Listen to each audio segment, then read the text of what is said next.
Jaz sem sodeloval pri kulturni dediščini, ampak rad bi se pa navezal z opozorilom. Vaši projekti naših, kdorkoli na jih bo poslal, grejo najprej seveda skozi prvo sito, da so pravilno narejene.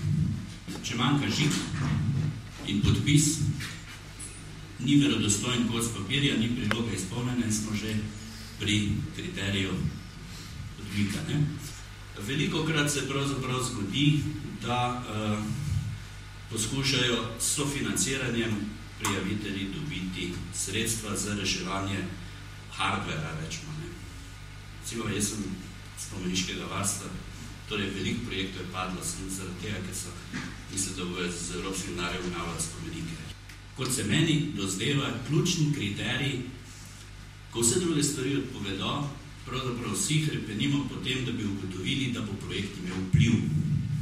To se pravi, ni namenjen samemu sebi, ni namenjen reševanju finančnega položaja predlagatelja, ampak je zares prepričljivo usmerjen v navzven. Se pravi, v generičnost, v nadaljnji razvoj, pušča odprte sledove, pobude in tudi ne ve, kako povzroča nove projekte pri drugih, ki so bili v tega prvega vključeni. To se mi zdi, da je tudi pravzaprav osnovna poanta vsega sofinanciranja iz javnih sredstev Evrope. Bil sem sodeležen v evaluaciji prizoritvenih umetnosti. V večjem delu lahko se samo podpišem pod vse, kar je gospod Krbošek povedal.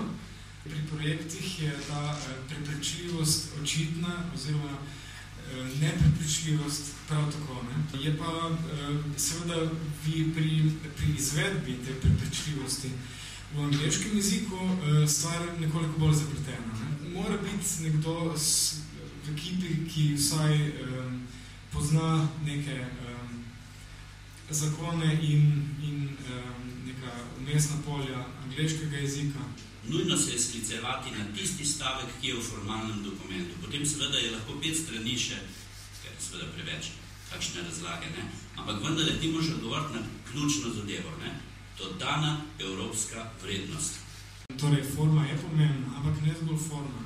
Ker ti imaš res lahko aplikacije, ki so knjižno, torej, po nekih reklicih narejene, ampak te aplikacije so prazne. PR-ovstvo, ki je v vrsti projektov sijajno dokazano, to se pravi, blazno bomo to oglaševali, neverjetno bomo imeli vsega gor pa dol, ampak kje je pa meja zdaj tistega preprostega stika z občinstvom. In črta, jasna črta, ki jo želijo ljudje pokazati, da kljub temu, da želimo seveda Evropo, želimo pa Evropo izrazite raznoličnosti in da bi se ta tudi ohranila. Torej, da se razume, kakšni velikega števila slik, grafičnih zadev in tako naprej ni, vse vendarle temelji na besedi. Je vaše izkušnje ravno tako, kolega? Na besedi, Jaz bi samo dodal, da torej ja, če je konciznost celote prisotna, to pomeni, da so tudi vse te besede, te ključni pojmi, upleteni na ta ali oni način. Ravno s to uporabo ključnih besed, ki pa se mi zdi, da so zelo dobro, če so izpeljane iz področja, se pravi, kajti z uporabo besed, to mislim, da je kolega Jesenko imel v mislih, če sem to prav razumel, je, da ti z konciznim stavkom poveš, da poznaš področje dela. In tukaj je zelo hitro prepoznavno, kdo zadevo obvlada. In pa seveda še ena stvar je, ki je zelo pomembna, in se jo danes na internetu seveda tako da preveriti in dokazati. Neizogibno je, da si na medmrežju. Kot individu, kot dejavnost, kot skupina, ustanova ali karkoli že. Tako da moram reči, da prepoznatnost, za to moraš poskrbeti sam. Potem za to, da bi bil prepričljiv, moraš seveda narediti to v zelo dostojnem jeziku prijavljanja. To je vse zajeto v teh kategorijah, ki se potem ocenjujejo številčno, s številkami, od teh predvidenega obiska, ciljev, dolgoročnega efekta v socialnem in družbenem prostoru. Ker to je konec koncev bistvo. Ne. In ta ocena, ta besedna, pisna ocena, mora nekako se odražati v številčne ocene. Ocenjevanje pa poteka tako, da to dela ljudje.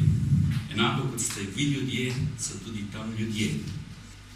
Bili ne bi na nek način profesionalci, se pravi, morajo se spoznati na zadevo. Metoda ocenjevanja je taka, da najvišje pa najnižje ocene odpadeta, preostale se sešteva, išče se neko povprečje. Moram reči, da brez neke verifikacije, ki si jo sam spostavim, je delo precej težje. V komisiji je veliko kritičnega opazovanja, kdo navija, zakaj, če ne zna tega utemeljiti. Med evalvatorji različni, se vzpostavi neka dinamika kolektivna. Ne? Več glav več ve, to je nesporno dejstvo. Je pa prednost, če ima evalvator čim širši horizont, čim širše poznavanje evropskih fenomenov kulturnih izven svoje dežele. Forsiranje, ki ni upravičeno, ne more iti skozi ostale člane komisije, ki je narejena internacionalno in se med seboj na začetku ljudje ne poznajo.